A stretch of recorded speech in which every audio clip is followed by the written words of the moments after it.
Jennifer, your strengths may be my weakness.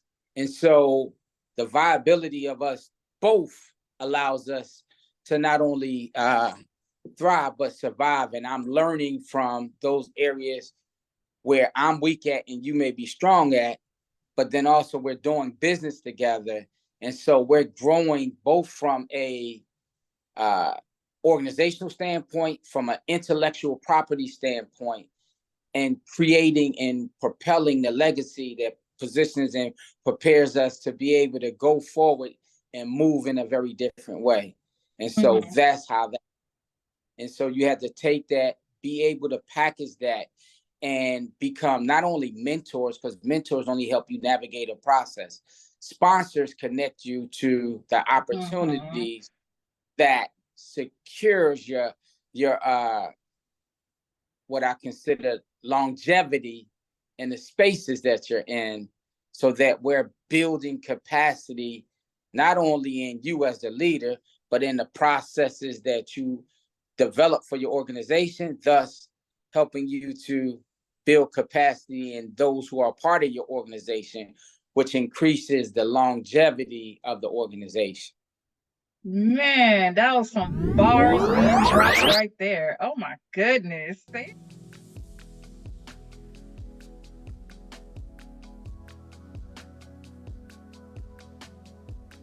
Welcome to the Analytical Rewired. I'm your host, Jennifer White, CEO of the MJW Group. And I have a very special guest with me today, Kelly Little. How are you, Kelly? I am blessed, living, breathing, won't complain. I know that's right. I am so glad to have Kelly on this episode with us today. He is the president and CEO of the Urban Institute for Strengthening Families, which is his nonprofit organization.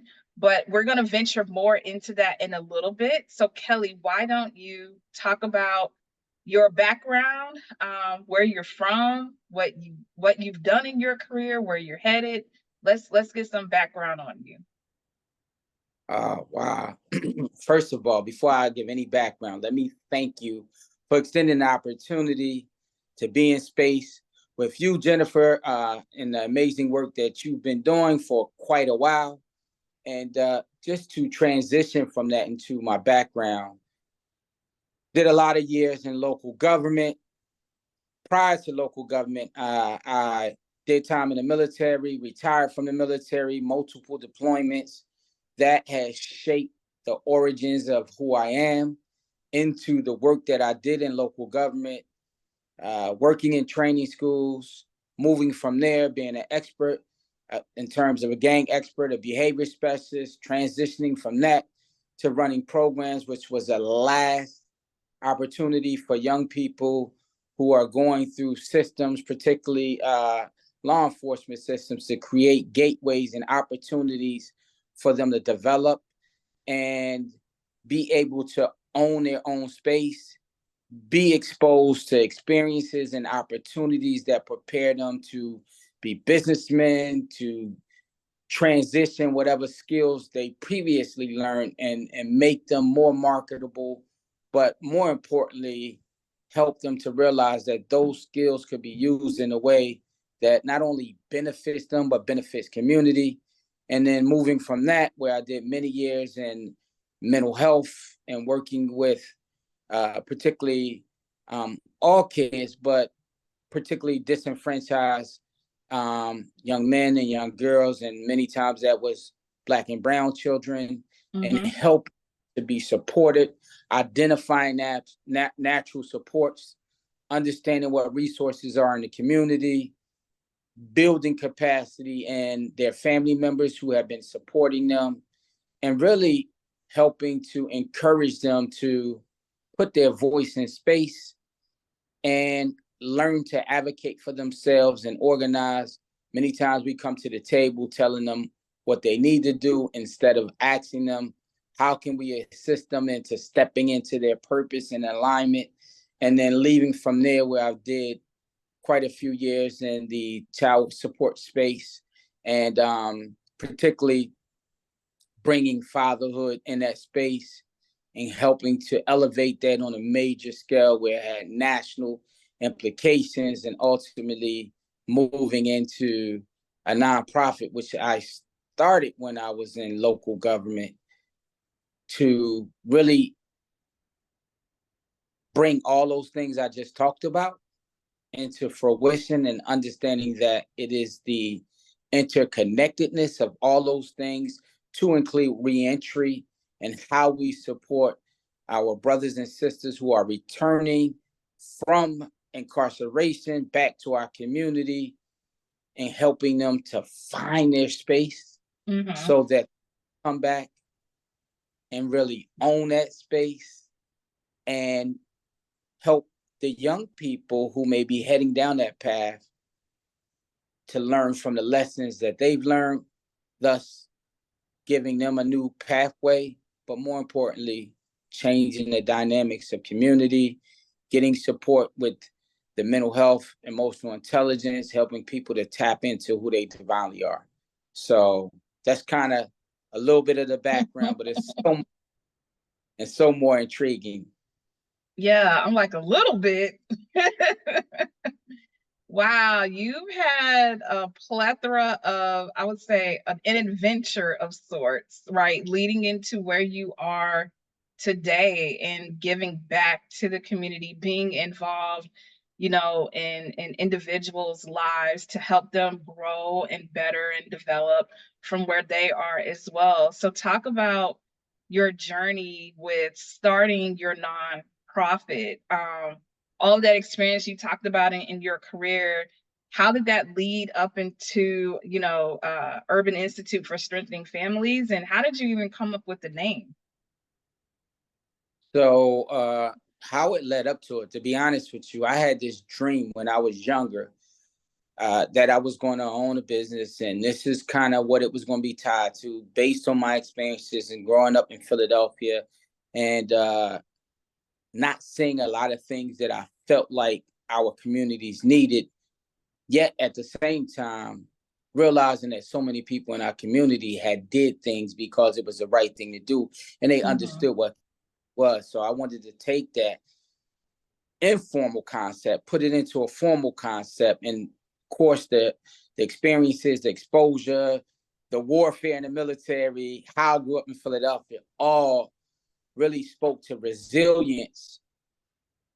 Oftentimes in our communities, we don't talk about recharge and the preparation that it takes for both of them to be together, to be able to move us from just surviving to being able to thrive.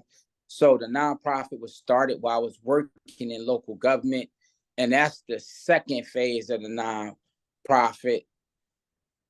In that, you really realize that between those two things, what was really going to get us in a space where we could take the nonprofit, not only to shift the thought process of what a nonprofit is, because again, not for profit, but at the same time, in order to be able to be relevant after 3 years, which is to make or break, really 5, of a business in America, you had to create a sustainable model. And the people you meet, the networking, the finances, which are things that we many times may not get support, encouragement, and guidance on. Right. Those are the things really orient us to where we really need to be to have a viable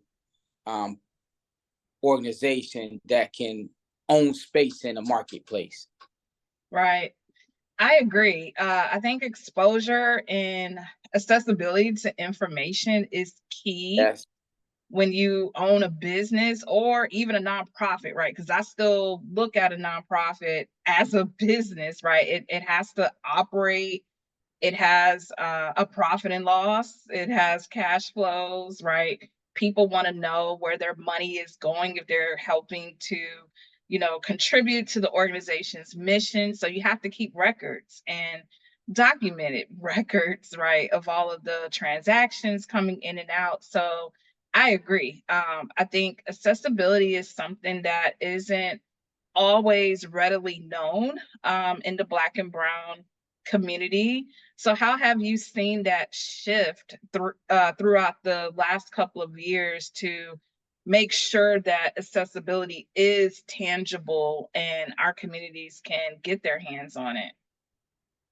So one of the ways that I've seen it is like, for instance, Unite Charlotte of United Way had an intentional focus on embracing people of color in terms of organizations and being led by those folks so that they can put funding in them to help them to develop the skills and skill sets that allow them to thrive in various different areas. But it's not enough for just what Unite Charlotte and United Way does. It's a great start, but then there has to be an intentional effort in those communities to be able to economically develop pipelines of interactiveness and interconnectivity to continue to allow it to grow, expand, and really to learn from one another. Because Jennifer, your strengths may be my weakness.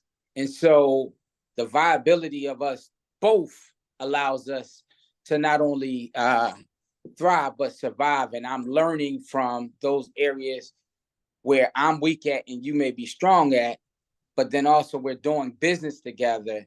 And so we're growing both from a organizational standpoint, from an intellectual property standpoint, and creating and propelling the legacy that positions and prepares us to be able to go forward and move in a very different way.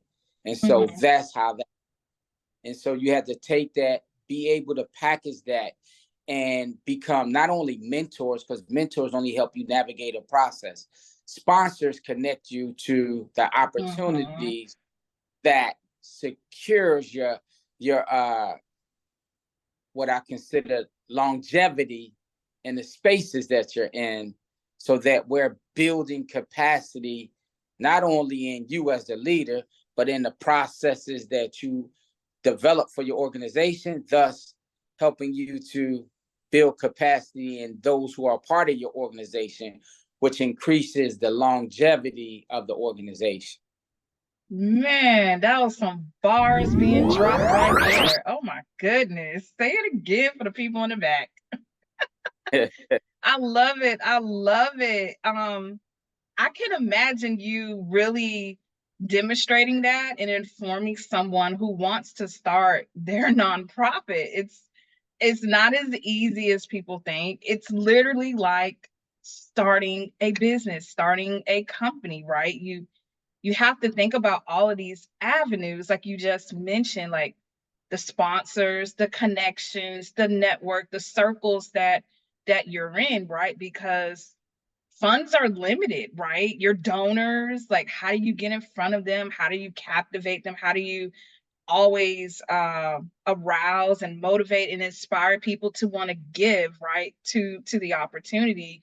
So talk about that and how you've kind of had to maneuver, you know, the business side of the nonprofit and, you know, just keeping things going year over year. So Oh, he took what the I know, hat off. so what I take the glasses off too. Take the So, glasses off. so in many spaces, oftentimes what allowed us to get to a certain position or space isn't enough to help us to remain there. So there's a growth process. And what I've always, oh, it's a nonprofit, so can't do this, can't do that. Well, no, we can't just depend on grants. We can't just depend on donations. We have to shift our perspective and operate like a corporate entity, which means what are the ways that you can scale? What are ways that you can increase your portfolio so that you are pulling from multiple streams of income to be able to support the communities that your mission is geared to? And how do you get closer to what your vision is? And that required me to continue to innovatively think about ways to extract money from other areas. And I say that, for instance, if the goal is to One of the main areas that we focus on is providing support, resources, encouragement, empowerment to young Black and brown boys in school systems. Well, a big part of the developing the money is doing the mentorship programs, the rites of passage programs, where people can pay for that service, and then that service then allows you to give young people experiences, because what we forget, the curriculum are the people that we serve. Mm-hmm. The diversity is the experience and the exposure. So by putting them in situations where people can fund based on what you're doing with the kids, but then they also fund even more for you to take the kids to, let's say, for instance, Cuba, Europe, Africa, all these different places, then we realize that this is not a one functional model where you're just focusing on kids, but kids go back and they spend time with their parents. So now you got to build capacity in parents and support them as well. But then if you just stop there, then you're going to miss the buck, because generational blessings means that you create generational legacy. And so just like a corporate entity thinks about a 10-year plan, a 20-year plan, and a Right. 40, you have to do the same thing with communities. Therefore, you look at, okay, we're going to do retreats and we're going to do these other models that generate money to help you to consistently bring revenue. You get people in the organization that help write books. You create books that you can sell. You got merchandise. So all these things go back into the organization to make the organizational sustainable, so that you're not just depending on 2 grants.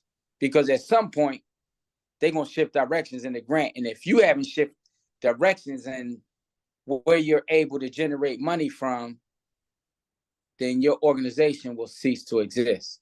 Mm-hmm. Perfect example, how we were all impacted by COVID.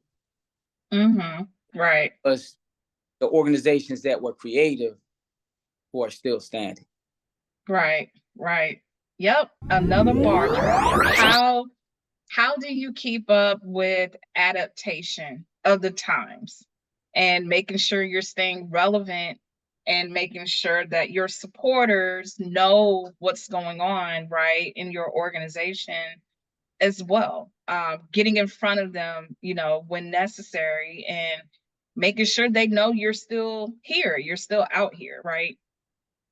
Um, Talk to me about how you've had to rewire, right?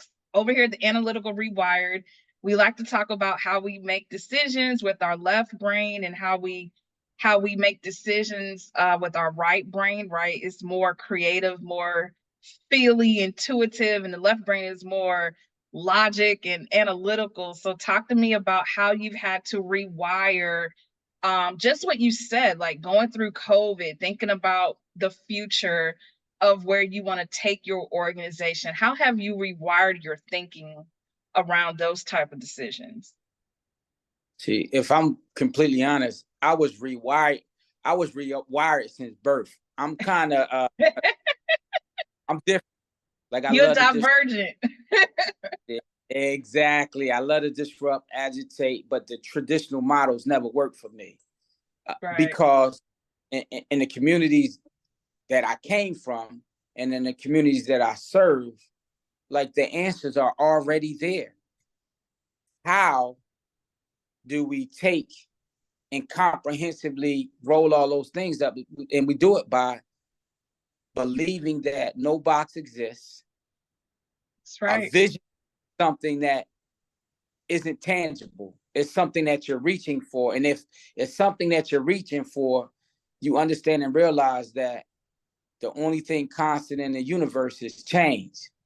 So I'm always preparing, particularly if I'm writing a business plan, for the unexpected. And just because you are a nonprofit doesn't mean you shouldn't have a business plan. It means that you definitely should have a business plan, and you should have a contingency plan. So for me, know a little bit about boxing. You can't just go in there with your same move and your same tactic. You better have a secondary move and a tertiary move. So I'm saying that to say that adaptability piece is really tied to you understanding the people whom you serve. Because I can go to school and I can get theory, but when I leave school, where theory and practicality meet is execution. If I don't have the and I don't listen to the people who are in those communities who understand the theory, but they know what reality is. So that's where great leaders exist. They understand that I don't have to be out front and I shouldn't be the smartest person in the organization. The creator gave us 2 eyes, 2 ears, 1 mouth, so I can observe and listen twice as much as I talk. But for me, I have the blessing to have some glasses. So I got 4 eyes and 2 ears. So I'm going to look 4 times as much and I'm going to listen twice as much. And then I got brilliant and amazing friends who are observing, I'm able to pull from through their backgrounds, through their experiences. 3 brains are better than 1. I can't know everything. And through that intuitiveness, I have, like I said, family, friends, and relatives who can add value. And the value just isn't in the return on investment, which from a business standpoint, a lot of times that's what we focus on, but we can't forget the social return on investment and how the together helps us to create a model that's sustainable.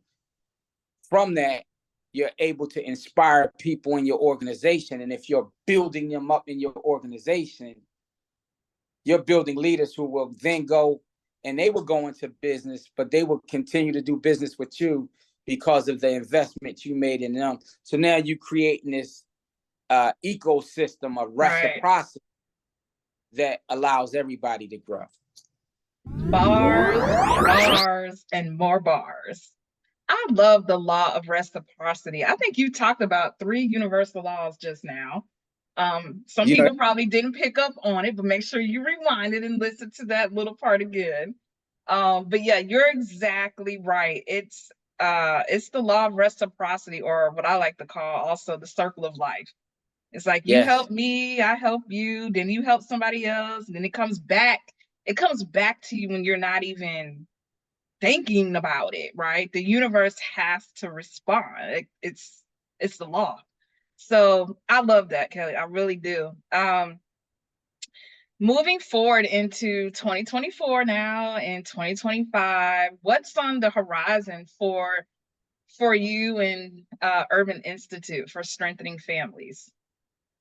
So what's on the horizon is continue to build divine relationships that allow us to really elevate Fatherhood University 365 with an intentional focus on building capacity in not only biological fathers, but the multiple tiers of fathers, whether it's the spiritual fathers, whether it's the community leaders who also play that father role, coaches, and what I consider to be the adoptive fathers, where you have children and your children have friends and you building capacity in them, teaching them, but not just teaching them about father. What we have to understand is that moms are important. So understanding mom, you know what they say, women are from Mars and men are from Venus.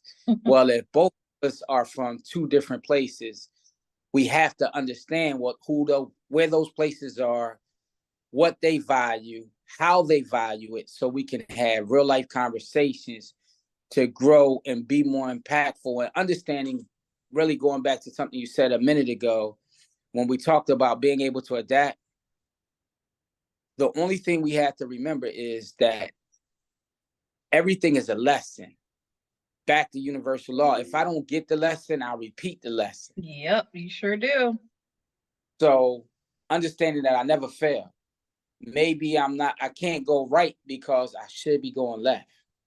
And my preconceived notions will try to get me to go one way. Once I learn that ego is not the route and that I need to sometimes exercise humility and be open to the vast amount of opportunities that exist and tap into the collective wisdom of the collective, then I get to make wiser decisions, and more importantly, put the organization in a pace where I'm out of my emotions and operating from a space of um, knowledge, information, having conversation with multiple people so that we can create multiple solutions.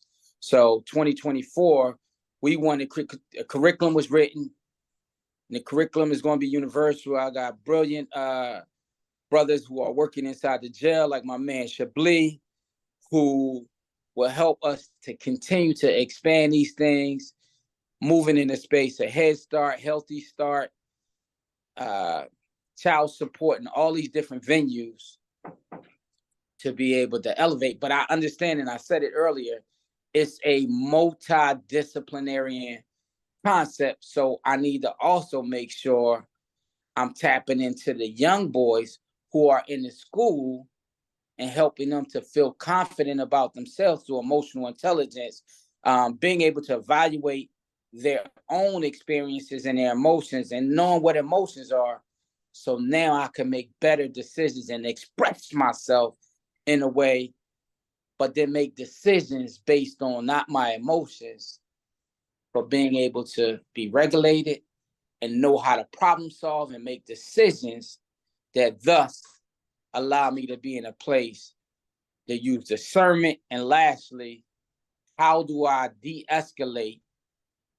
And I do that by making sure that we understand the importance of stress management, self, and taking care of ourselves, because work is one part of the process. Helping people to understand that, I think it was Maya Angelou said, people don't care about what you say, they don't care about what you do. All they care about is how you make them feel. So if you champion your organization, then they become the investors and the speakers for your organization, and they treat your employees in a way, excuse me, not your employees, but your customers in a way that the customers then become radical fanatics, promoter of the organization. Right. Bars again, yes. Bars and bars and bars. It's that law of reciprocity that just doesn't stop. It's the gift that keeps on giving. Yeah. And hopefully you all can see why I wanted to have Kelly on the podcast. I know we didn't tap on it, but we met, Marcus and I met Kelly about it's been 5 years or 6 years? Six. Something like that. We were, they were looking for volunteers for inmate to entrepreneurs and here in Charlotte. And that's where we first ran into Kelly, and we've been keeping in touch ever since. And hopefully coming up next year, we can kick off some things that we want to collaborate with Kelly on as well, and help him through with his journey and his nonprofit also. So more to come from all of us. But Kelly, you talked about the programs for next year that you are working on. How can people find you and reach out to you? You definitely can find me on LinkedIn at the Urban Institute for Strengthening Families. You can find us on Instagram at urban_institute_the4_SF, or embrace_your_truth. And then, of course, the website, Urban Institute for Strengthening Families, or ui4sf.org. Awesome. I'll make sure to include your handles in the show notes. Did you have any last minute words you want to leave with the audience here? So my only last words are, people will tell you who you are. People will tell you what you should do. And you can shoot and strive for all the degrees, the certifications. But if it's nothing else you remember from this conversation, you are your greatest asset. Everything that you need, the Creator has already placed inside of you. Tap into your divine self, leverage the collective, and never second guess yourself. And when people try to really get you to go in a different direction or try to destroy who you are, know who you are, smile, and use your God-given talents to regulate those emotions, shift from them people, and stay away from unhealthy people.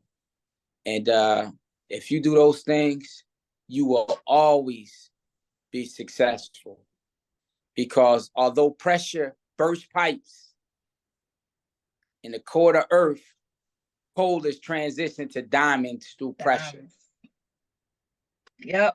Yeah, you just dropped a huge diamond just now. No more nuggets and bars. We dropping diamonds now. That was amazing. I got goosebumps from that. Oh my goodness. I agree. It is hard sometimes. It's really hard. I'm glad you're working with the youth, because I think a lot of that pressure starts there, and when we're younger, we don't necessarily understand it. And from what I remember, there wasn't really anybody there to really talk about it. We just suppressed it and kept it in, especially in our community. We don't talk about the stress and the mental health. And I think that's why now mental health is it's just kind of exploded, because we just kept it in for so long. So I'm so excited for the work that you are doing and you're continuing to do, because it's definitely needed. Well, I'll say this one other thing, and we have to realize that, like I shared that I spent 20 plus years in the military, and most people don't realize that the people who you see who may be successful and appear to be navigating life perfectly, we all have a story. So embracing ways to relax, I'll call it what it is. I mean, I've seen a lot in my numerous deployments with the military. So there's so many things that I got to navigate through all the time. And I have to every day make sure, just as sure as I'm focusing on tasks, I'm focusing on how do I support my own emotional wellness through being in nature, being around water, being around horses, and not suppressing those emotions you talk about. Otherwise, you become the Coke bottle or Pepsi bottle that they shook up, let the top off close. So let a little bit out every day. Got Smile. it. Got it. Gratitude. That's what it is. Feeling is the secret. All right. Well, thank you, Kelly, so much for being on the episode today. We definitely appreciate you. Everyone, please like, share, and subscribe to our YouTube channel, and we'll catch you on the next episode. Bye.